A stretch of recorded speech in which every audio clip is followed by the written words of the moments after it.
अच्छे अच्छे फिल्मों में ऑफ लेट आपका गाना जो है वो रखा गया है, आपका जो वर्जन है वो रखा गया है, एंड सिर्फ रखा नहीं गया है, उसको पसंद भी किया गया है, राइट?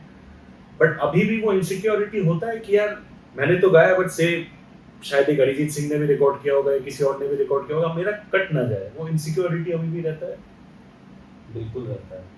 प्रमोशन का जो टाइम होता है मूवीज का स्पेसिफिकली, उसमें सब लोग आते हैं, स्टार कास्ट आता है, you know the director is there, producer is there, but बहुत टाइम मैं देखता हूँ ट्रेलर लॉन्चेस वगैरह में म्यूजिक टीम को बुलाया नहीं जाता। एंटरटेनमेंट बोलो, फिल्म बोलो, कुछ भी जगह पे खेला जाता है। कभी भी you have missed out on a certain thing because of this politics? किसी ने शायद आपके खिलाफ, बिकॉज परहैप्स समबडी रियलाइज कि भाई इसमें दम है, इनसिक्योरिटी किसी और का है, सो जस्ट बिकॉज आपको वो अच्छा मौका ना मिले, that's why they stepped into the scenario, ताकि वो आपका काम बिगड़ जाए। सभी हुआ है। हाँ बिल्कुल हुआ है। आप अपने काम पे ध्यान दो, रुको ही मत। आज यहाँ तो कल वहाँ, परसों वहाँ तो परसों वहाँ, घर बैठे हो अपना गाना गा के डाल दो खुद से। ऐसे कोई किसी ने बुला लिया रिकॉर्डिंग पे चले जाओ, है ना? कुछ नहीं हो रहा तो लोगों से बात कर लो, हाँ भाई कैसे हैं, हाँ हाल चाल क्या है ना? चलो बैठ के कुछ करते हैं, कुछ बनाने की कोशिश करते हैं। तो बेसिकली खाली मत बैठो। इस तरह का सीन था। और हम परफॉर्मेंस से पहले साउंड चेक हुआ, वो सब वहाँ पर खड़े हुए थे बहुत सारे दबंग लोग, मूंछों वाले। तब तक उन्होंने दारू नहीं पी रखी थी। शो शुरू हुआ और स्टार्टिंग में सूफी वूफी गाए हमने, और उनको नहीं पसंद होंगे वो सूफी गाने, उनको थोड़े पुराने और उस तरह के गाने पसंद होंगे। और बहुत सारे लोग डांस करने आ गए, जो यंगस्टर थे उनको बड़ा मजा आ रहा। और वो जो बड़े लोग थे उनके परिवार के, तब उन्होंने पी ली, ठीक है, और उन्होंने रिक्वेस्ट भेजनी शुरू करी। पहले उन्होंने भेजी, फिर वो सीडी लगाए, फिर वो खुद आ गए। हाय, दिस इज सुधीर यदुवंशी और आप मुझे देख रहे हैं शुभजीत के यूट्यूब चैनल पर। Like, share and subscribe right now.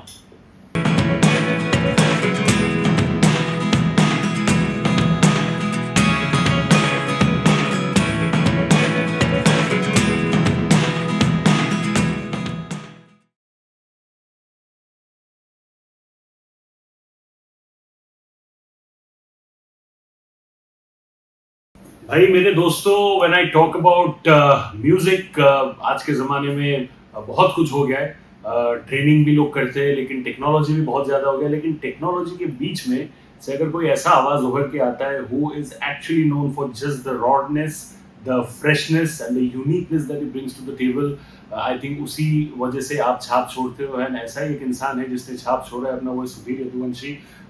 सिर्फ गाने में स्टाइल नहीं, उनका स्टाइल क्वेश्चन, स्वैग क्वेश्चन हर एक तरीके से अलग है। आप देख रहे हो यहाँ पे जैकेट से लेके piercings and all, but you know we want to talk about all that. But before that, right from the very beginning, मैंने आपका इंट्रोडक्शन जैसे किया कि आज के टाइम पे म्यूजिक को लेके लोग बोलते हैं कि यार टेक्नोलॉजी है, वो है, कोई भी सिंगर बन सकता है। एंड उस टाइम पे एक ऐसा सिंगर उभर के आता है जो कि अच्छे से सीखा हुआ है, ट्रेंड है, वो is focused on the process all these years, and now एक के बाद एक धमाकेदार मूवी बोलो, इंडिपेंडेंट म्यूजिक बोलो, या फिर ओटीटी फिल्म्स बोलो, you know he is there, हर जगह पे एक है, छाप छोड़ा हुआ है, मार्क है, वो नाम जो है सुधीर यदुवंशी क्रेडिट में हर एक कोई ना कोई प्रोजेक्ट में दिखता रहता है।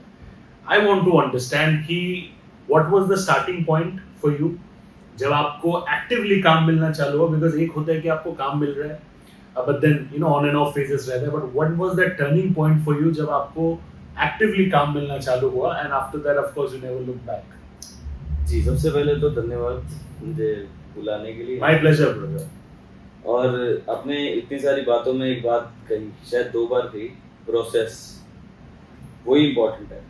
तो जितने भी हमारे लेजेंडरी आर्टिस्ट हैं जिनको देख के हम बहुत कुछ सीखते हैं, और आर्टिस्ट नहीं, मैं तो क्रिकेट को बहुत फॉलो करता हूँ, तो मैं क्रिकेटर्स की बहुत इंटरव्यूज देखता हूँ, और अब से नहीं बहुत समय से देखता हूँ। तो ये जीवन भी एक खेल ही है एक तरीके से, और उसमें जो तगड़ा है वही आगे जाएगा, वैसा है। कुछ भगवान दे देता है, रेस्ट आपको करना पड़ता है। करेक्ट। सारी चीज़ें तो प्रोसेस पे मैंने ध्यान दिया। ऐसा नहीं था कि भाई बड़े मज़े आ रहे हैं और मतलब सब कुछ मिलता जा रहा है।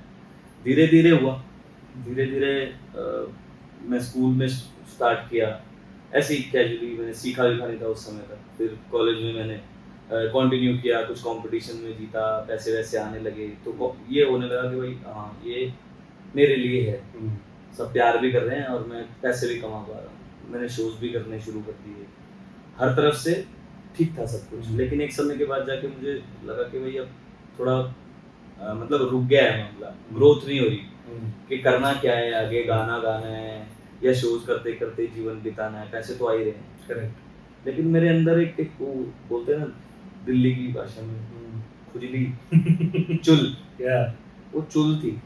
मैं अच्छे खासे बने बनाए अपनी चीज़ों को छोड़ के त्याग के दिल्ली में, मेरा बैंड था, मेरे शोज थे, सब पैसा वैसा था, सब घर बार अच्छा, लेकिन वो सब छोड़ छाड़ के मैंने फैसला किया कि मैं मुंबई आऊँगा। मुंबई आके मैं अपना लक आजमाऊंगा और ज़्यादा मेहनत करूँगा और अपने सपने पूरे करने की कोशिश करूँगा। तो प्रोसेस तो चल रही थी, प्रैक्टिस की भी, शोज भी हो रहे थे, सब कुछ हो रहा था, लेकिन यहाँ की दुनिया के बारे में पता नहीं था कुछ भी कि है क्या चीज़। कुछ रियलिटी शो में मैं आया था, लेकिन अच्छा नहीं रहा, मज़ा नहीं आया, मतलब लोगों ने और जजेस ने और मतलब समझ सकते हो ना आप क्या क्या चीज़ें होती हैं आजकल।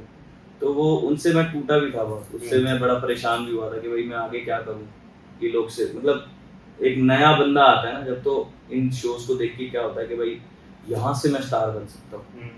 मेरे अंदर भी था वो। अब जब वहाँ से रिजेक्ट हो गया कम से कम 15-20 बार, तो मुझे लगने लगा कि यार अब क्या करूँ। तो मैंने बाकी लोगों को काम करते हुए देखा, मैंने उन लोगों को फॉलो किया जिन्होंने रियलिटी शो में फेल किया है, जैसे कि हमने अरिजीत है, हमारे जुबिन भाई हैं, विशाल मिश्रा, इतने बड़े बड़े नाम हुए और ये सब फेल हुए रियलिटी शो में। तो मैंने उनका एग्जाम्पल पकड़ा, आया 6 महीने तो मतलब इतना अथाह दुख, परेशानी, करना क्या है, जाना कहाँ है, खाने की चिंता, रहने की चिंता, सोने की चिंता, क्योंकि नींद नहीं थी और इसी प्रोसेस में लगा हुआ था कि करना क्या। लेकिन एक चीज़ जो नहीं रुकी वो मेरी प्रैक्टिस, ठीक है, मेरी खुद की जो चीज़ें जिन पे मैं हमेशा से काम करता आया हूँ, वो चीज़ें कभी नहीं रुकी। और कॉन्स्टेंटली कोई ना कोई गाना पूरे दिन चलते रहता था, 500-500 बार में गाना, एक गाना 500-500 बार, 400-400 बार में सुनता था और वो ऐसे कंठस्थ हो जाता था, मन के अंदर बस जाता था। और उसमें ज़्यादातर ऐसे गाने थे जो मोटिवेशनल वाले होते हैं, आरंभ है प्रचंड वैसे, या तो रास्ते भागे, इस तरह के गाने थे। तो वो सब सुनता रहता था और जिस प्रोसेस पे ध्यान देता रहा, लोगों से मिलता रहा, 6-8 महीने बाद अपने आप चीज़ें पटरी पे आना शुरू हो गई, गाने मिलने शुरू हुए। शुरू में क्या होता था, डर लगता था किसी भी स्टूडियो में जाने से पहले, किसी भी कंपोजर और म्यूजिक डायरेक्टर से मिलने से पहले, भाई मैं नया हूँ, कुछ गड़बड़ मैंने कर दी वहाँ पे जाके, और मैंने सुनी भी बहुत सारी बातें हुई कि भाई अगर तुम यहाँ गए और तुमने बढ़िया तरीके से नहीं करा काम तो फिर तुमको दोबारा बुलाएंगे नहीं वो। तो कॉन्फिडेंस भी था लेकिन डर भी था कि भाई यार मैंने कुछ गलत कर दिया तो मुझसे उन्होंने जो बोला वो मैं कर नहीं पाया तो क्या करूँ, है ना, एक फियर होता है अंदर। तो उसको लेके मैं साथ में जाता था और रिकॉर्ड करता था चीज़ें। धीरे धीरे वो कॉन्फिडेंस बिल्ड होता गया कि कुछ अच्छे लोग मिल गए, बुरे भी मिले बुरे भी मिले और बहुत उन्होंने बड़ा मतलब क्या एक्सप्लोइट टाइप किया, काम भी करवाया, पैसे भी नहीं दिए और ऐसी चीज़ें हुई। लेकिन बहुत अच्छे लोग भी मिल गए जो माइक पे खड़ा करते थे, बोलते थे तू टेंशन मत ले, मुझे पता है।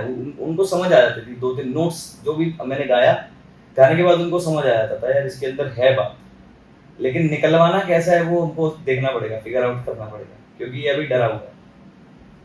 उन्होंने मुझे सही से ट्रीट किया और मेरे अंदर जो बसा हुआ मेरा सुधीर यदुवंशी असली पावरफुल सिंगर है उसको बाहर निकाला और ग्रेजुअली वो गाने मुझे मिलने लगे। और अब बहुत सारे गाने मैंने गा लिए हैं, उसमें से बीच बीच में कोई कोई आता जा रहा है।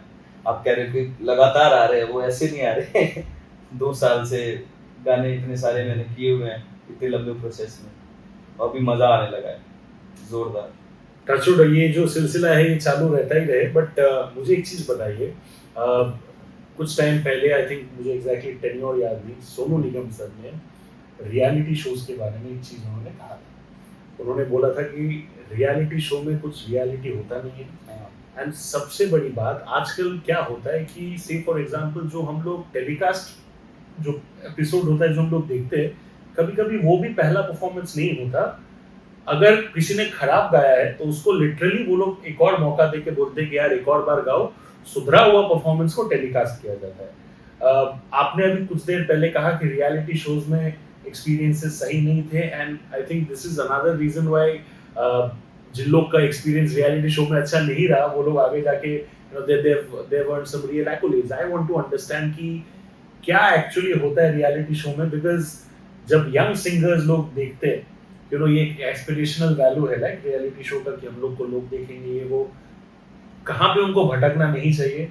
And it can only come from a season professional like you who has seen both sides of it. तो क्या होता है रियलिटी शो में, सोनू निगम सर ने जो कहा कितना सच है वो, what is your take on that? इतना बड़ा सिंगर इतनी बड़ी बात बोल रहा है तो उसकी बात को तो नहीं काट सकते, जिसको बचपन से हम सुनते आ रहे हैं, सीखते आ रहे हैं, उसके गाने दोहरा रहे हैं। वो उस कुर्सी पे बैठे हैं जिस पे हम अभी मतलब सोच भी नहीं सकते। अभी बहुत समय है, बहुत काम करना है, तब जाके कभी ऐसी किसी कुर्सी पे बैठने का मौका मिलेगा जब आप समझते होंगे चीज़ों को। और वो हमसे 1000 गुना ज़्यादा समझते हैं। जो भी उन्होंने बोला है बिल्कुल सही बोला होगा। और उन्होंने नहीं, मैं और भी हमारे जो हमारे अर्ली 2000 से स्टार्ट हुए हुए सिंगर हैं, चाहे वो श्रेया मैम हो, चाहे वो सुनिधि मैम हो, और भी बहुत सारे बड़े नाम, वो सब बातें जानते हैं, इसलिए शायद वो ज़्यादातर नज़र नहीं आते रियलिटी शो में एक्चुअली में जिनको होना चाहिए। तो एक्चुअली में वो बैठ के वो कमेंट्स और वो सब चीज़ें, और वो गलत किया है किसी ने उसको सही करवाना, उसमें मज़ा आता है। बुरा भी लगता है यार, मैंने गलत कैसे कर दिया स्टेज के ऊपर, लेकिन बाद में जाके रियलाइज भी होता है कि यार बात तो सही बोली इन्होंने, मुझे काम करना पड़ेगा इस चीज़ के ऊपर। और वो बहुत सही तरीके से समझाने वाले लोग हैं और सही तरीके से बताते हैं आपको आपकी खामियां, जो आपने गलतियां करी हैं। तो वो बिल्कुल सही कह रहे हैं मेरे हिसाब से। मेरा एक्सपीरियंस यही है रियलिटी शो में कि भाई बहुत सारी चीज़ें करेक्ट होती हैं, 60% बनाई जाती हैं, 40% होती हैं, और उसको ऐसे रिप्रेजेंट किया जाता है कि आम जनता थोड़ी सी ना इमोशनल हो जाए। है ही है, मतलब वो तो उनको बस एक ट्रिगर चाहिए होता है। इमोशनल तो है ही आम जनता हमारी। जो टीवी में हमारी मम्मियाँ देखती हैं, करेक्ट, हमारे पापा देखते हैं, आज भी वो मोबाइल्स में, जैसे हम लोग मोबाइल में स्क्रॉल करते हैं और सारी चीज़ें आती हैं, न्यूज़ भी वहीं देख रहे हैं और हम स्पोर्ट्स भी वहीं देख रहे हैं, हम सोशल मीडिया भी वहीं देख रहे हैं। हमारे मॉम डैड शायद ये लास्ट जनरेशन है वैसे, करेक्ट। लेकिन वो लोग ऐसे हैं कि वो शाम को टीवी के आगे बैठते हैं और शाम को टीवी के आगे बैठ के हर चीज़ देखते हैं, अवार्ड फंक्शंस देखते हैं, टीवी सीरियल्स, है ना, सास बहू वाले, और music reality show, dance reality show, वही। और वो आज भी, मैं जब अपनी मम्मी पापा के सामने जाता हूँ, जब घर पे जाता हूँ, तो मुझे आज भी बोलते हैं, तू इधर क्यों नहीं जाता भाई, ये क्यों नहीं करता तू, इतने सारे लोग कर रहे हैं और देखना कितना अच्छा गा रहे हैं वो सब। हालांकि मैं उनको एक बार ही लेके गया हूँ जगह पे, टीवी में भी आए हैं वो जेन्युइनली बहुत रोए थे उस दिन। मेरे पापा नहीं, मेरी मम्मी। और मैं उस वक्त मम्मी को भी कान में स्टेज पे कह रहा था, मैंने क्या बेइज्जती क्यों करवा रहे हो। मतलब लेकिन वो उनकी इमोशंस थे, सच्ची वाले थे, वो बनावटी नहीं थे, तो मैं उसको रोक नहीं पाया। और उसका रिस्पेक्ट भी करना चाहिए, बिल्कुल जरूरी है। उससे भी तो मतलब आपको शक्ति मिलती है ना काम करने की। आपकी मार हो रही है इसलिए कि वो आपको इतना सपोर्ट नहीं कर पाई, है ना, फिर मन करता है यार जो भी हुआ पास्ट में हमारे बीच, उसको रोक दो, पीछे फेंक दो, और बस अब हाँ आगे प्यार बांटो, बस अपने फैमिली से पूरा प्यार करो। उनको उन्होंने सपोर्ट किया है नहीं किया, उनकी मानसिकता आपको बाद में समझ में आती है कि भाई वो तो यही चाहते थे हमेशा से कि भाई हमारा लड़का मतलब कि सेटल रहे, परेशानी में ना रहे, नौकरी लगवा देंगे इसकी, वो सब, है ना। उनको लगता था कि भाई म्यूजिक में इतना कुछ है नहीं। तो बाद में पता लगता है कि भाई उनके इमोशन कितने सही थे, कितने अच्छे थे, और क्या सोचते थे वो हमारे बारे में, अभी पता लगता है। लेके गए, हाँ, तो मैं लेके गया था उनको रियलिटी शो में, वो बहुत रोए थे, बहुत ऐसा हुआ था उनके साथ। फिर भी वो ये चाहते हैं कि मैं रियलिटी शो में हूँ आज भी। उनको सच्चाई नहीं पता है, लेकिन उनको ये भी नहीं पता है अभी कि मैं किस तरह की फील्ड में घुस गया हूँ और मैं किस तरह के लोगों के साथ काम कर रहा हूँ। वो पता लगेगा तब जब अभी मेरी आवाज़ सुनने को मिल रही है, जब मेरा चेहरा देखने को मिलेगा किसी बड़े प्लेटफ़ॉर्म पे। So true. मुझे एक बताइए चीज़, ये जो आपने रियलिटी शोज़ के बारे में कहा है ना, मैं I have so many other things to talk about that, but you know it's like one thing leading to the other. Reality shows में काफ़ी बार ऐसे प्रोमो चलाए जाते हैं जहाँ पे किसी का कोई से पुअर बैकग्राउंड होता है, वो सब शूट किया जाता है, वो सब एवरीथिंग। क्या कभी ऐसा होता है कि जिसका बैकग्राउंड एक्चुअली रियलिटी शो में पुअर दिखाया जाता है, वो एक्चुअली में पुअर है नहीं, but just to get the emotions उनको झूठा तरीके से पुअर दिखाया जा रहा है, ऐसा होता है? हाँ, ऐसी बहुत सारी चीज़ें होती तो हैं, डीपली तो मुझे नहीं पता क्योंकि सब उतना ज़्यादा ध्यान देते नहीं हैं। जो नए लोग होते हैं तो उनको तो बिल्कुल पता नहीं होता था क्या हो रहा है। लेकिन ऐसा होता है कि कुछ लोगों को शुरुआत से ही देख लिया जाता है, समझ लिया जाता है कि ये लोगों को आगे जाना है। और ऐसा कुछ भी नहीं होता कि कोई खराब सिंगर है, सही सिंगर है। सिंगर सारे बढ़िया होते हैं, बस उनको पॉलिश करने वाली बात है। मैंने जितने भी रियलिटी शो में गया हूँ और जितने लोग टॉप 15 तक जाते हैं, सब बहुत अच्छा गाने वाले लोग होते हैं, उनको और अच्छा बनाया जा सकता है वैसे। गाने वाले सब तगड़े होते हैं, लेकिन कुछ चीज़ें ऐसा होता है कि 4-5 लोग पहले से उनकी नज़रों में होते हैं और उनको आगे भी बिज़नेस करना है ना, आगे भी तो काम करना है। रियलिटी शो खत्म हो जाएगा, उसके बाद उनको बेचना भी तो है आगे। करेक्ट। तो वो उस हिसाब से प्रोसेस चलता है उनका। और बाकी सब जितने भी कंटेस्टेंट होते हैं, उनको पता नहीं होता कि वो क्या है। वो अपने गाने बजाने पे ध्यान देते हैं, अपनी परफॉर्मेंसेस पे ध्यान देते हैं, लेकिन बाकी बहुत सारी अदर चीज़ें होती हैं, शूट है ना, स्टोरी बनाना, उनके ड्रेसेस अच्छे होंगे, उनको स्क्रीन टाइम ज़्यादा मिलेगा, ये बहुत सारी चीज़ें पहले से। वो मार्केटिंग टीम डिसाइड करता है वो चीज़। हाँ, करता होगा, वही पता नहीं मुझे। यू नो आपके जो गाने हैं, यू नो ऑफ लेट अगर मैं बात करूँ तो Kaavaalaa Kaavaalaa was such a huge hit, right? And I think Kill जो मूवी है, राघव ने काम तो बढ़िया किया ही था, बट वो जो सॉन्ग है particularly, that brought that extra element and vibe to the whole atmosphere. And वो होता है ना कि कोई कोई गाने सुन के रोंगटे खड़े हो जाते हैं। That is what is there. And another गाना जो मुझे आपका बहुत पसंद है, वो है बम भोले बम। मैं खुद भी महादेव का बहुत भक्त हूँ। हर मंडे को मैं भी पूजा के लिए मंदिर जाता हूँ, तो मैं वो गाना जब सुनता या कोई भी महादेव का गाना सुनता हूँ, as a listener only I get into a certain zone, right? तो मुझे जानना है कि जब कोई सिंगर कोई ऐसे डिवोशनल या स्पिरिचुअल सॉन्ग्स गाता है, वो खुद भी वो जोन पे चले जाता है जब उसको दुनिया का कोई इल्म या एहसास नहीं रहता, क्या होता है when you do those kind of songs? हाँ, मैं आपको पूरा बताता हूँ इसके बारे में अच्छे से। हमने भी ये चीज़ हमेशा सुनी है कि भाई एक सिंगर है, उसको हर तरह के इमोशंस पता होने चाहिए गाने के लिए। और वो इमोशंस कैसे आते हैं, या तो आपकी खुद की इमेजिनेशन से, आपके जीवन से, या आपके आसपास जो सराउंडिंग में लोग हैं उनके एक्सपीरियंसेस जो आपसे शेयर करते हैं, वहाँ से आते हैं।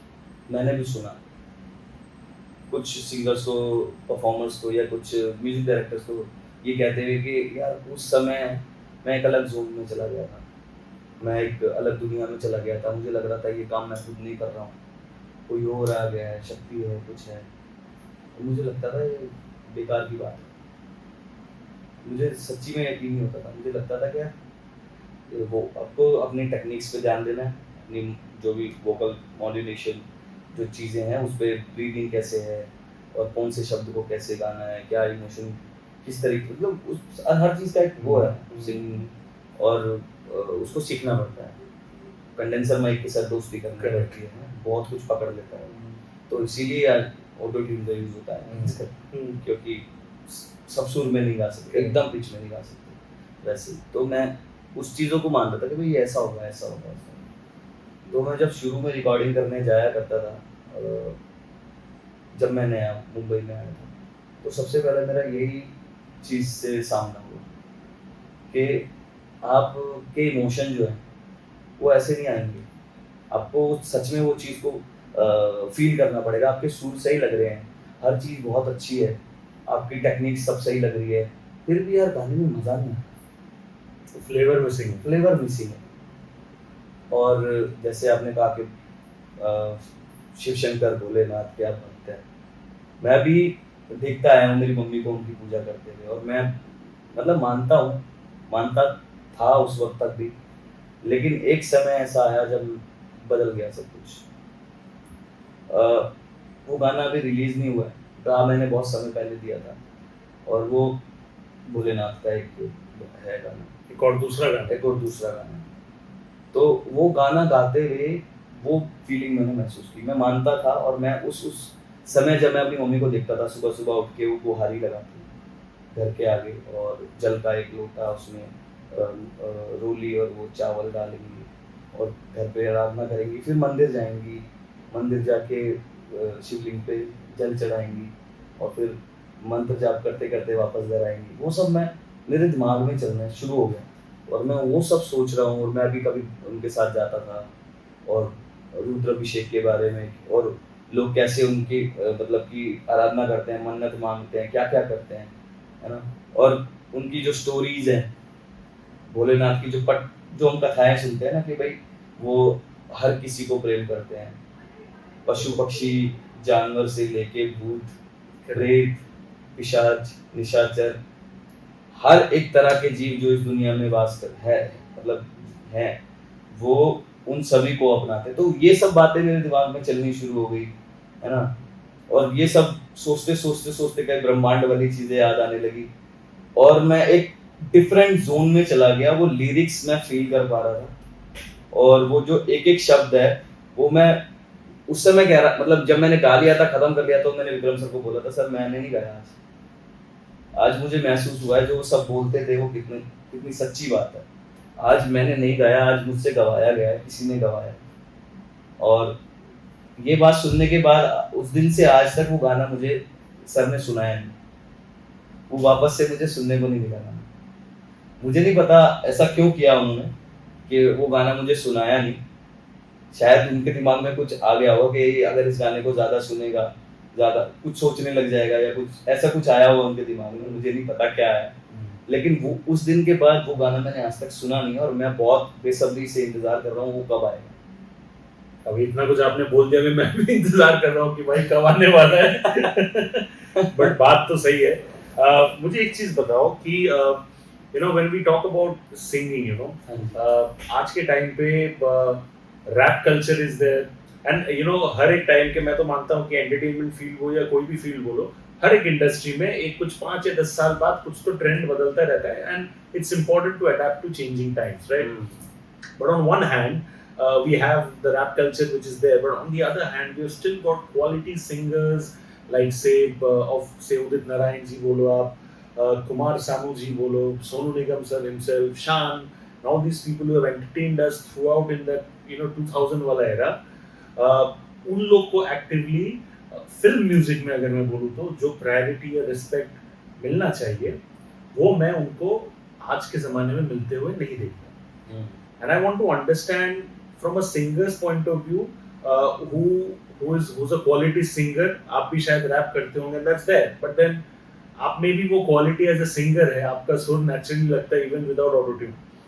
तो आपको समझ में आता होगा कि when quality singers like them who have entertained for so many years, उनको उस हिसाब से respect शायद नहीं दिया जाता, right? Do you feel that way? मुझे बिल्कुल नहीं लगता ऐसा कि उनको रिस्पेक्ट नहीं मिलता। When I say that, I don't mean it from an audience's point of view. I mean it from the industry's point of view in terms of giving them quality work or making use of their potential a lot more. हाँ, ये हम कह सकते हैं क्योंकि वो industry वाले लोग जो हैं वो सब के सब म्यूजिक के लिहाज से नहीं सोचते, म्यूजिक के हिसाब से नहीं सोचते, वो मार्केट के हिसाब से सोचते हैं और मार्केट में ये नज़र आ जाए कि कोई नया इंसान आगे बढ़ रहा है एक नई चीज़ को लेके तो वहाँ से वो चाल बदल जाती है और वो उस तरफ शिफ्ट हो जाता है। लेकिन अगर वो ना भी करे रिस्पेक्ट कुछ लोग, तो मुझे नहीं लगता कि कोई फ़र्क पड़ता है क्योंकि जो भी म्यूज़िक के जितने भी लोग हैं, म्यूज़िक फर्टिलिटी जो भी है अपनी पूरी, चाहे वो यहाँ हो पूरे हिंदुस्तान में, पूरी दुनिया में, जो हिंदी सुनने वाले लोग हैं, वो इन लोगों की इज्जत ना करें, ऐसा हो ही नहीं सकता। So true. मैं मान ही नहीं सकता। और मतलब कि इज्जत भी ऐसे नहीं कि मतलब कि मैं वो अच्छा सिंगर है मैं उसको रिस्पेक्ट ना, एकदम डिवोटी वाली कि अगर सामने आ जाए तो अभी पैर में गिरते हैं और ऐसा होता है हमारे सामने देखा है। अभी भी सोनू निगम के सोनू निगम सर के शोज ऐसे बिक जाते हैं एक चुटकी मार के, विदेशों में भी। तो रिस्पेक्ट पूरी है। हाँ, और मुझे मुझे एक चीज़ लगती है जो कि मुझे पता नहीं बोलना चाहिए कि नहीं, कि हाँ, उन्होंने बहुत कुछ कर लिया है। अब वो उनका साल में 1 या 2 भी गाना आएगा ना, तो भी तो भी कोई प्रॉब्लम नहीं है। शोज बढ़िया चल रहे हैं और अलग अलग जगह पे वो नज़र आते रहते हैं, सबकी नज़रों में हैं।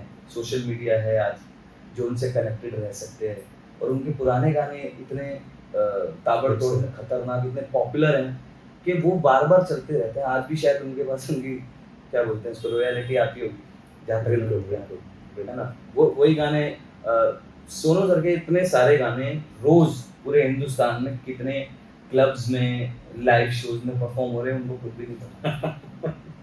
सही बात और है। सबके मतलब कुमार शानू सर के, उदित सर के, और जितने भी फीमेल सिंगर्स हैं जिनकी हम बात कर रहे थे, अलका मैम हो गए या फिर श्रेया घोषाल। श्रेया, वो तो खुद ही गा रहे हैं खैर स्टेज पे, लेकिन उनके खुद के गाने हजारों सिंगर्स और भी गा रहे हैं और कमा रहे हैं रोजगार। तो उनकी पूरी इज्जत है, और थोड़े बहुत ना करें तो चलेगा, कोई प्रॉब्लम नहीं है। वो एक सेक्शन तो रहेगा ही। हाँ, आपका पर्सनली कभी मुलाकात हुआ है सोनू सर, उदित सर, कुमार शानू, इन लोग से? मेरी पर्सनली सोनू सर से एक बार ही मुलाकात हुई। उन्होंने क्या आपको कुछ मतलब गाइड वगैरह किया? नहीं, उनको भी मैं टैलेंट का ऐसे परख हो जाता है। नहीं, उन्होंने सुना नहीं ना मुझे, इसलिए अभी तक नहीं सुना। नहीं सुना अभी तक। तो क्या बात हुआ उस टाइम? बस उस समय तो वही फैन मूवमेंट वाली बात है कि वही, सर हम आपको सालों से सुन रहे हैं और आपके भक्त टाइप है वो सभी बातें चलती हैं। उस समय तो क्या ही, पहले तो बंदा सोचते रह जाता कि मैं बात क्या करूँ। हाँ, तो वो फैन मूवमेंट्स हो जाते हैं बहुत सारे, और ना ही सिर्फ एक शख्स के लिए। मैं मिला हूँ कैलाश खेर से, तो वो मेरी वो इंस्पिरेशन है जिनको सुन के मैंने पहली बार स्टेज पे गाना गाया था, उन्हीं का गाया था, और वहीं से ट्रिगर हो गया मेरे टीचर्स को, स्टूडेंट्स को, कि ये तो गाना गा सकते हैं। ये कुछ बनेगा जिंदगी में। वहाँ से मैं उनकी बात मानता नहीं था। That's good in a way, because फिर वो आपके ऊपर हावी नहीं हो जाता, and then you remain grounded and you actually work hard उस चीज को हासिल करने के लिए।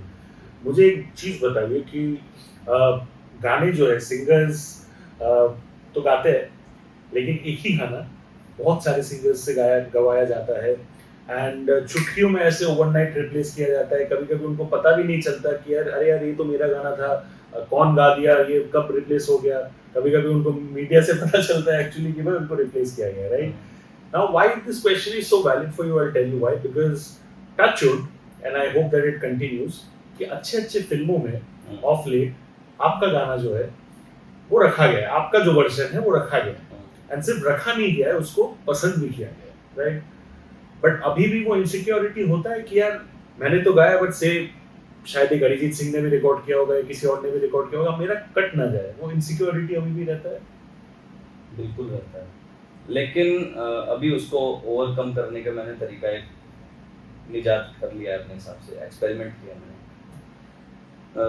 अक्सर ऐसा होता है, जैसा कि आप बोल रहे हैं कि गाना गाया हुआ रिप्लेस हो जाता है, मेरा भी हो गया, बहुत बार ही हो गया, मुझे पता भी है। लक की बात ये, अच्छी बात ये है कि मुझे पता है। आपको बताया गया था कि आपको पता चला? मुझे बताया गया था, चलो, इज्जत से बताया गया। इज्जत से बताया गया था कि नहीं है, और कई बार तो शुरू में ही बता दिया गया था कि भाई आप स्क्रैच गा रहे हो और इसकी कोई गारंटी नहीं। कौन सा गाना था वो? ये नहीं बताऊंगा। बता दो भाई, दिल खोल के बता दो। नहीं, मतलब इतने बड़े लेवल पे आया भी नहीं, नहीं हुआ ना, अच्छा, फायदा नहीं बताने का। Doesn't matter. हाँ, तो मुझे उस समय तो दुख हुआ था, फिर बाद में नहीं, क्योंकि मुझे समझ में मतलब उस समय नहीं आती थी, अब समझ में आने लगी इन चीज़ें, तो उस हिसाब से कोई बात नहीं। मैंने इसके लिए एक्सपेरिमेंट किया है अपने ऊपर कि मुझे एक साल में टारगेट बनाना है कि मुझे इंडस्ट्री में कितने गाने गाने, इंडिपेंडेंट कितने गाने गाने, कमर्शियल्स कितने गाने, पॉलिटिकल गाने कितने गाने। तो हर किसी का ना मेरे पास एक क्राइटेरिया है, और इन सब में से मुझे पता है कि मैं 150 गाऊंगा तो 50 आएंगे या 40 आएंगे, या हो सकता है उससे भी कम 30 आएंगे, लेकिन साल में 30 गाने बहुत बहुत है भाई। तो मेरा एक साल का एक टारगेट है। इसलिए अगर 12 महीने हैं हर महीने भी अगर एक एक हिट गाना आता है तो वो 12 होता है, तो come when you talk about 25 and 30, that's a huge number for through out the year. हाँ, तो अभी मेरे इस साल के लगभग 74 हुए हैं, जो कि कम है मेरे वो हिसाब 150 के हिसाब से 150 के हिसाब से आधे हैं। हाँ, तो साल साल के एंड तक शायद 15-20 और हो जाएंगे, 50 रह जाएंगे, फिर अगले साल वो 50 ऐड कर दूंगा अपने 150 में, 200 हो जाएंगे अगले साल के। तो इस तरीके से चल रहा हूँ, और अगर कोई गाना रिजेक्ट भी होता है तो कोई गाना सिलेक्ट भी होगा, इसी सोच के साथ चल रहा हूँ। पॉजिटिव सोच को लेके आगे बढ़ते हो इसी बिल्कुल बिल्कुल, और ऐसे सोचता हूँ तो महाकाल कृपा करते हैं, और इसीलिए शायद मेरे गाने लकीली सिलेक्ट हो गए मूवीज के लिए। नहीं, इसलिए मैंने कहा टचवुड उस हिसाब से मूव करो, that is how it should be.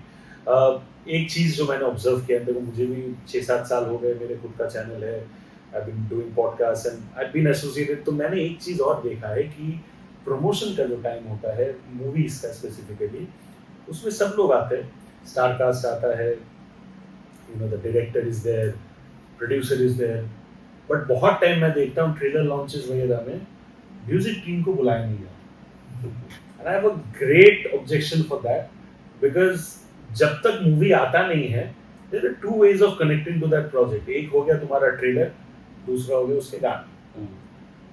So why will you not include the music project? Is it because musicians जो है या सिंगर्स जो है कभी कभी वो स्टार वैल्यू नहीं लाते, कि क्या है? Because I really want to understand what is happening actually. मैं भी ये फिगर आउट करने की कोशिश कर रहा हूँ वैसे हाल फिलहाल में, क्योंकि ऐसा होता है, ये देखा है मैंने, होता है। शायद उनको याद नहीं रहता कि ये लोग भी हैं टीम में, लेकिन कुछ जो बड़े ऑलरेडी एस्टेब्लिश्ड म्यूजिक डायरेक्टर्स हैं, कंपोजर्स हैं, वो सब आते हैं।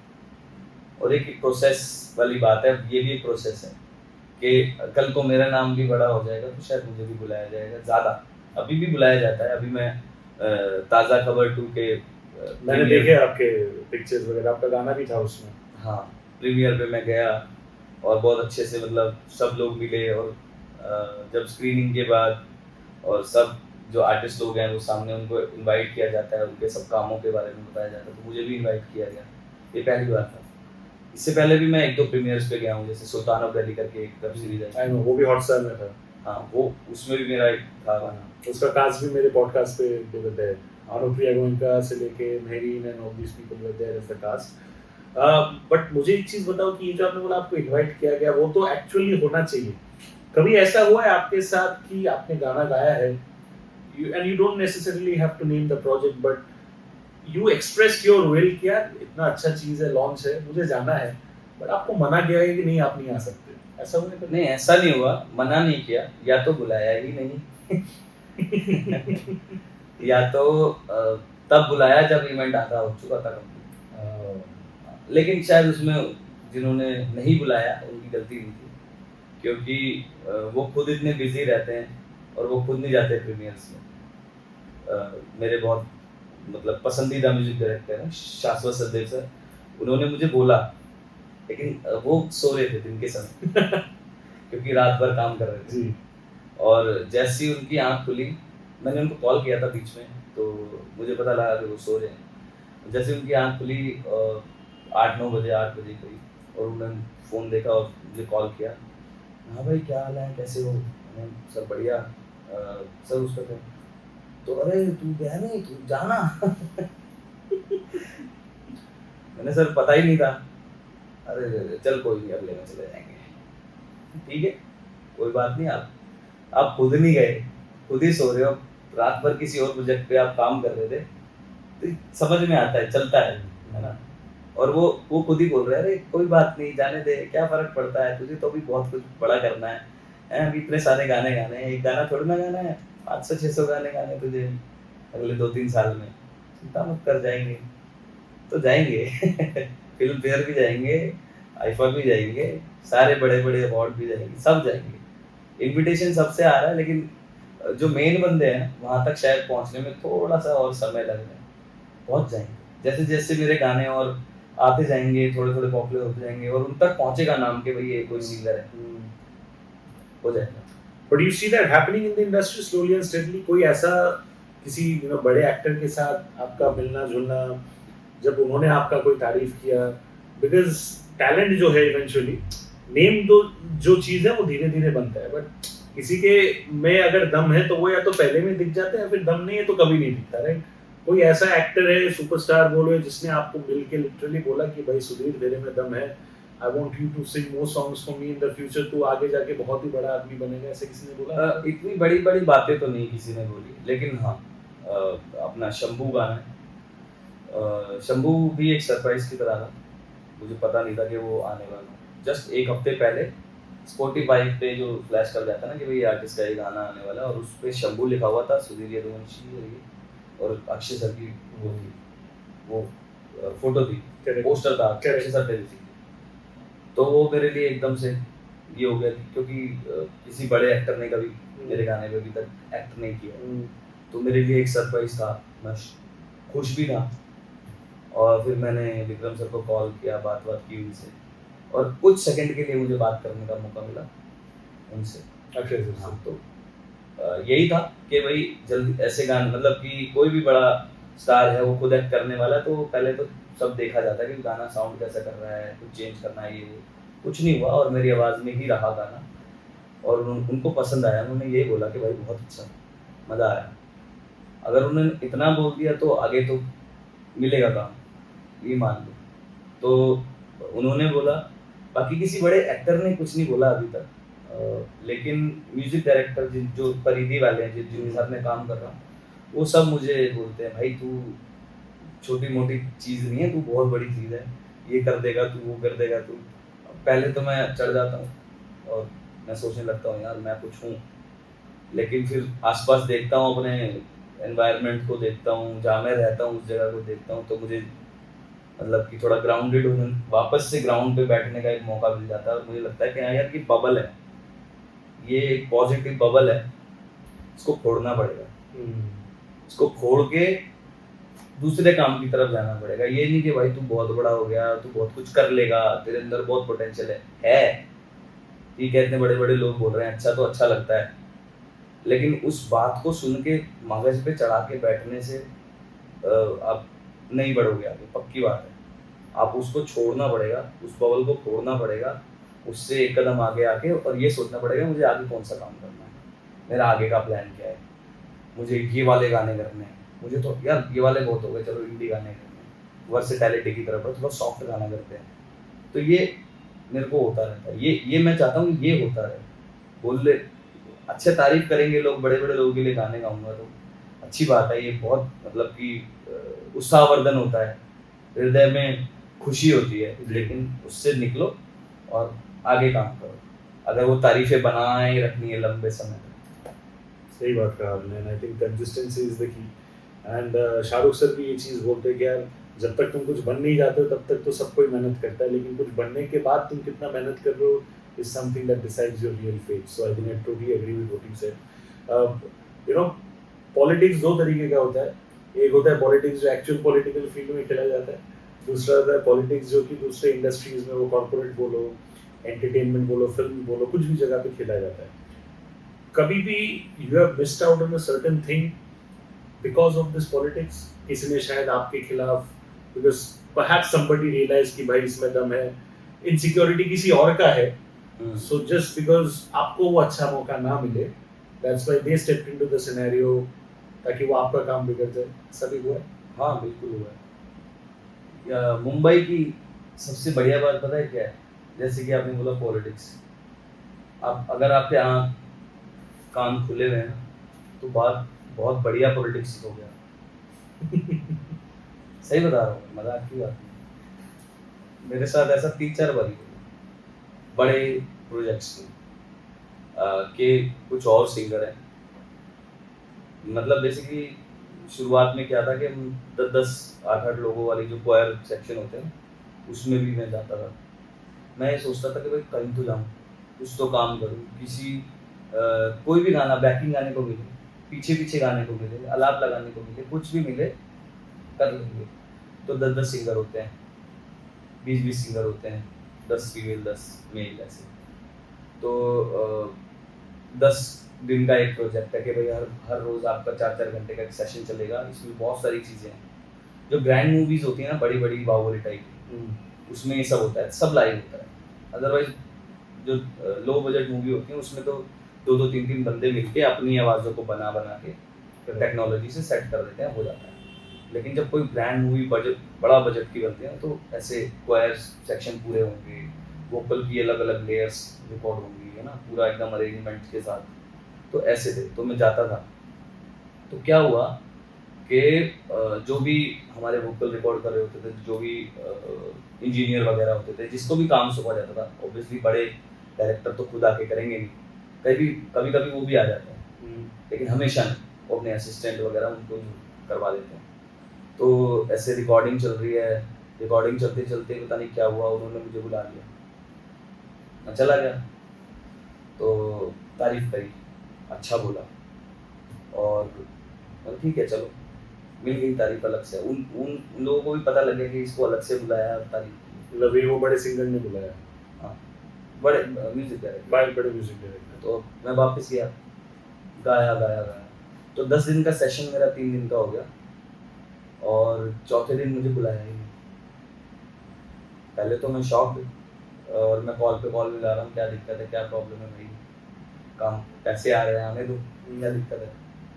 लेकिन उस वक्त तो किसी ने कोई रिप्लाई किया नहीं। मुझे बाद में अलग अलग लोगों से पता लगा कि भाई तेरे को बुलाया नहीं किसी ने, तेरे को बताया नहीं किसी ने, सर बुला रहे थे। मुझे बुला रहे थे, क्यों बुला रहे थे? कह रहे कुछ शायद प्रोजेक्ट कुछ करना होगा तेरे साथ उनको, इसीलिए तेरा कॉन्टैक्ट ही मिला नहीं होगा शायद, कुछ ऐसा, या तेरे को किसी ने बताया नहीं ऐसा।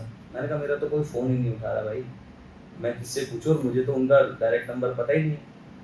बाद में मुझे पता लगा जो साथ में जो जो वो थे ना हमारे कोऑर्डिनेटर, जो जो पूरे इसको क्वायर को कर रहे थे, वो खुद सिंगर, मतलब उस क्वायर में खड़े हुए वो भी गा रहे थे, मतलब मेरे साथ के सिंगर थे। उन्होंने ऐसा किया कि मुझे बताया नहीं, और वो सब शायद जेलेसी में, शायद किसी इनसिक्योरिटी में, या जो भी, और मैं पहुंच नहीं पाया वहां तक। इम्पोर्टेंट क्या होता है कि आपको सही समय पे सही जगह होना चाहिए, काम हो जाए।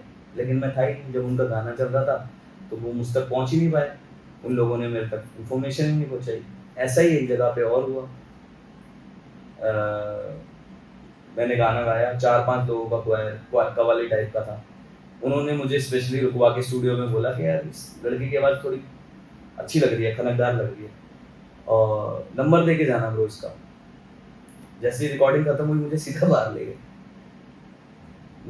नंबर ही नहीं देने दिया, वैसा बात ही नहीं करने दी, और बाकी सब अंदर थे, मैं बाहर था।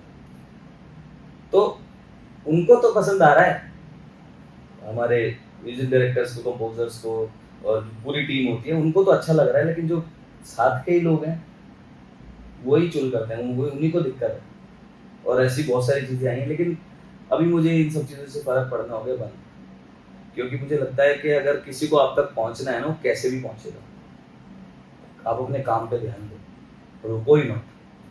आज यहाँ तो कल वहाँ, परसों वहाँ तो परसों वहाँ, घर बैठे हो, अपना गाना गा के डाल दो खुद से। ऐसी कोई किसी ने बुला लिया, रिकॉर्डिंग पे चले जाओ, है ना, कुछ नहीं हो रहा तो लोगों से बात कर लो, हाँ भाई कैसे हैं, हाँ हाल चाल क्या है ना, चलो बैठ के कुछ करते हैं, कुछ बनाने की कोशिश करते हैं। तो बेसिकली खाली मत बैठो, इन सब चीज़ों से निजात मिल जाएगी, क्योंकि इनसिक्योर तो होते ही रहेंगे लोग। मैं नहीं हुआ, शायद मेरे एनवायरनमेंट और मेरी जहाँ से निकल के आया हूँ मैं, उसकी वजह से कभी मैं इनसिक्योर होता नहीं किसी से, लेकिन इन सिक्योरिटी की वजह से मेरे जैसे और लोग बड़े मतलब कि सफ़र करते हैं, और ये है, जेन्युइनली है। गूज़बम्स आ गए मुझे यार ये सुन के। आई मीन क्या क्या लेवल पे होता है चीज़ें। बट अभी आपने कहा कि अभी आपको फर्क नहीं पड़ता, राइट? उस टाइम पे जो हुआ था, आपने यू क्राइड, यू हाँ। Broke down. बिल्कुल, मैं बहुत, मतलब कि 1-2 बार तो ऐसा, क्योंकि नया-नया बंदा जब आता है ना, तो उसको सबसे पहले रिक्वायरमेंट होती है पैसे की, है ना? सर्वाइव करने के लिए खाना-पीना, हर चीज़, है ना? घर का किराया, ये वो, तो उसको ये होता है कि यार घर पे मुझे पैसे भी भेजने होते थे, कुछ ज़रूरत होती थी, तो मेरी मम्मी बोलती थी कि भाई इतने पैसे चलो दे देते हैं। तो जो भी होता था मैं कर देता था। तो सबसे पहले तो दिमाग में होता था यार पैसे कमाने हैं, कैसे कमाऊँ? और जब ये वाला ऐसी चीज़ होती है, तो सबसे पहले आपको दिमाग में ये आता है यार पैसे नहीं आएँगे, अभी क्या करूँ? और जब ये सब चीज़ें सॉर्ट हो गई, पैसे आने लग गए अलग अलग सोर्सेज से, अलग अलग जगहों से, तो ये प्रॉब्लम भी अपने आप खत्म हो गई कि अब पैसे की टेंशन नहीं है, अभी मुझे सिर्फ काम करने की टेंशन है, मुझे काम करना है। अभी मेरा सर्वाइवल हो रहा है, घर के मतलब सर के ऊपर छत है, खाने के लिए खाना है, घर पे भेजने के लिए पैसा है, सारा कुछ सॉर्टेड है, अभी मुझे काम करना है, काम पे ध्यान देना, पैसा आता रहेगा। इसी आई थिंक इसी वजह से लोग बोलते हैं कि अगर सरस्वती को आप खुश रखो तो लक्ष्मी अपने आप आएगी। मैं इस चीज पे जरूर यकीन करता हूँ। बिल्कुल एक किस्सा आपके साथ हुआ था जिसके बारे में मैंने देखा था, मुझे वो बहुत अजीब लगा था। आप एक कोई कॉन्सर्ट में गए थे, आई थिंक बिहार में था वो कॉन्सर्ट, राजस्थान में था, आपके ऊपर अटैक हुआ था, क्या था वो चीज? अटैक नहीं बोलूंगा, वो लोगों का कुछ डिमांड था कि आई थिंक लोकलाइज कुछ गाना आप गाओ या ऐसा कुछ तो था। आई am not really sure exactly क्या था, बट वो जो आई थिंक वो काफी एडवर्स सिचुएशन हो गया था जो कि किसी भी सिंगर को फेस नहीं करना चाहिए, राइट? क्या हुआ था एग्जैक्टली वो देयर? वो ना एक बीहड़ इलाके की जगह का शो था, हालांकि लोग बहुत अच्छे खासे करके थे, बल्कि मैं कहूँगा कि उस गांव में सबसे अमीर लोग ही होंगे, उस हिसाब से शो उन्होंने करवाया हुआ था और सारे अरेंजमेंट्स और वो सब। तो हमने शो बुक किया था, बहुत पहले की बात हो गई है, तो मतलब जब मैं दिल्ली में था तब की बात हो गई है, 3 साल पहले की बात लगभग। तो हम शो करने गए, मेरा पूरा बैंड में, और अब गांव बिहाड़ के इलाके में क्या होता है कि घरों में बंदूकें तो बड़ी आम सी बात है। तो बहुत अच्छे लोग थे बाकी सब, और ऐसा होता है ना, कुछ फूफा ऐसे होते हैं, फूफा ताया चाचा जो बड़े दबंग किस्म के होते हैं और शादियों में बंदूक वगैरह चलाते हैं। हाँ, तो हम फिल्मों में भी देखते हैं। हाँ, तो अब होता क्या है कि हम लोगों के लिए सिक्योरिटी तो कौन ही अरेंज करेगा। हाँ, कोई बड़ा आर्टिस्ट आ रहा है बाहर से, मुंबई से आ रहा है, जैसे कोई भी मतलब सेलिब्रिटी जा रहा है, तो वहाँ पे हर उनका उनके क्या बोलते हैं उसमें टैग में सब लिखा होता है कि भाई ये रिक्वायरमेंट है, ये सिक्योरिटी रिक्वायरमेंट है, ये हमारा ग्राउंड लेवल, ये हमारा होटल, ये हर चीज़ होती है उसके अंदर। हमारे में बेसिकली 2-3 चीज़ होती थी उस वक्त पे, अभी मैं सीख गया हूँ वो सब, अभी कर रहे हो धीरे धीरे बढ़ रहे हो। हाँ, हमारे मैनेजर पूरी एकदम सतर्क होकर करती है वो सारी चीज़ें। तो तब नहीं था इतना, तब तो ये था कि भाई एयरपोर्ट से होटल की गाड़ी दे दो 4 कमरे दे दो, हमारा 10-11 लोगों का बैंड है, वो सब रुक जाएंगे वहाँ पे, और 2 टाइम का खाना दे दो। 10-11 लोग 4 कमरे, मतलब एक कमरे में 2-3 लोग। हाँ, ऐसे ही कभी कभी मैं एक अकेले में रह जाता था टीम में सब बैंड मेंबर्स को डाल देता था, थोड़ा फील करने के लिए मैं स्टार हूँ ऐसा, लेकिन ज्यादातर हम लोग मतलब यार दोस्त वैसे, समझ गया। हाँ, तो मिलजुल के रह लेते थे वैसा। तो इस तरह का सीन था, और हम परफॉर्मेंस से पहले साउंड चेक हुआ, वो सब वहाँ पर खड़े हुए थे बहुत सारे दबंग लोग, मूंछों वाले, तब तक उन्होंने दारू नहीं पी रखी थी। शो शुरू हुआ और स्टार्टिंग में सूफी गाए हमने, और उनको नहीं पसंद होंगे वो सूफी गाने, उनको थोड़े पुराने और इस तरह के गाने पसंद होंगे, और बहुत सारे लोग डांस करने आ गए, जो यंगस्टर थे उनको बड़ा मजा आ रहा, और वो जो बड़े लोग थे उनके परिवार के, तब उन्होंने पी ली, ठीक है, और उन्होंने रिक्वेस्ट भेजनी शुरू करी, पहले उन्होंने भेजी, फिर वो सीडी लगाए, फिर वो खुद आ गए, और मुझे नहीं पता था उनके पास क्या क्या असला है मुझे नहीं बिल्कुल आइडिया था, और मैं तो अपना मस्त परफॉर्मेंस के वक्त में, आपका दिमाग में ना इतनी सारी चीजें चल नहीं रही होती, आप उस जोन पे होते हो, उस जोन में होते हो कि यार मजा आ रहा है, इनको मजा आ रहा है और मुझे भी मजा आ रहा है, अब इस मजे को मतलब कि ले जाते हैं जहाँ तक ले जा सकते हैं। करेक्ट। हाँ, और मतलब कि ऐसे नोट पे छोड़ना है शो को कि भाई लोग याद करें कल। बिल्कुल।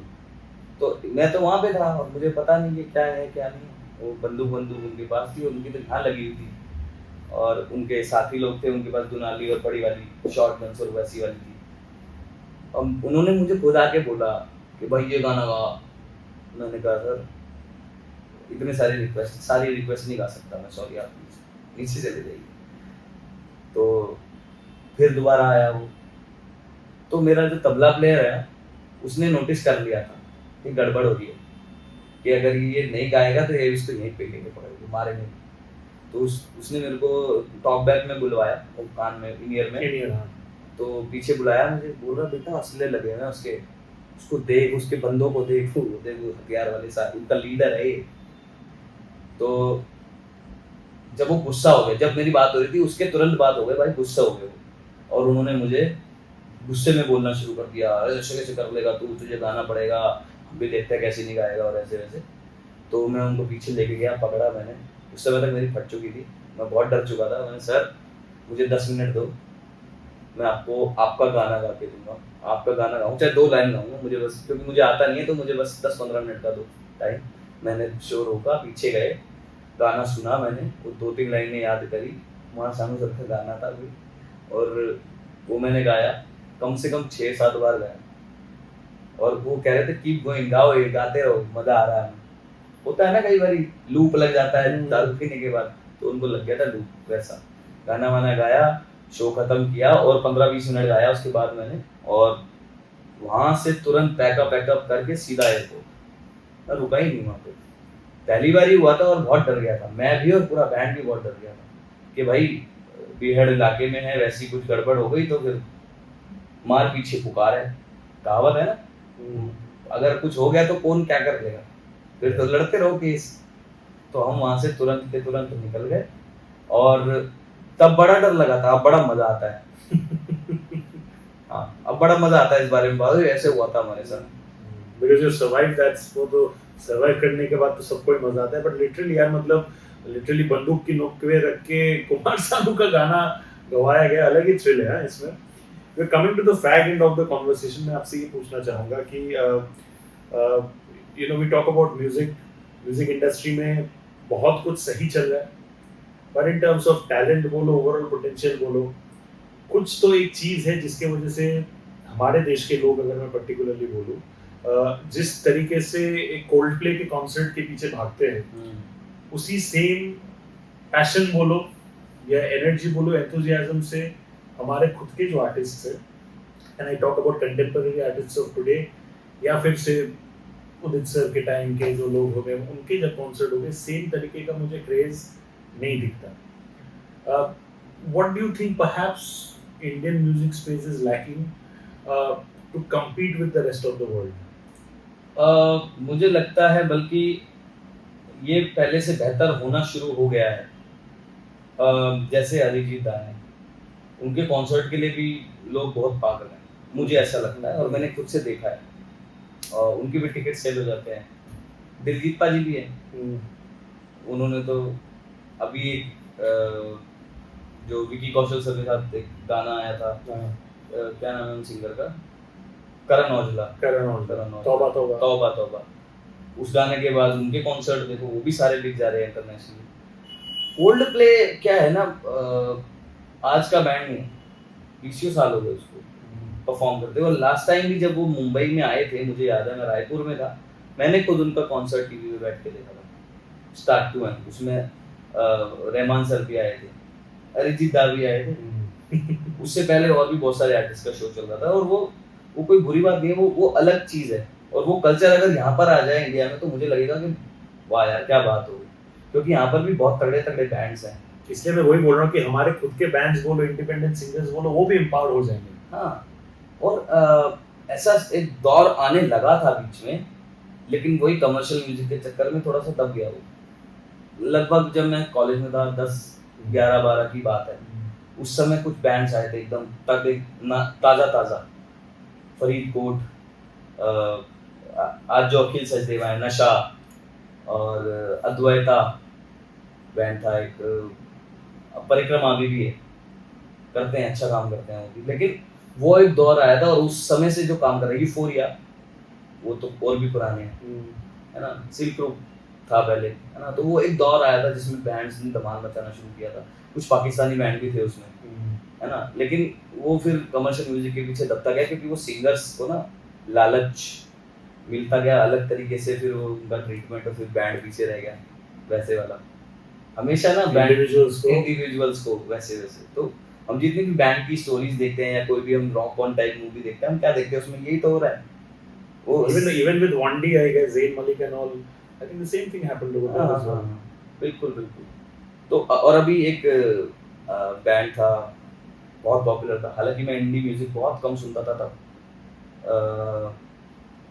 कौन सा बैंड था यार वो, जो अभी भी स्प्लिट हुआ है, भूल गया मैं उसका नाम, भूल गया, सॉरी।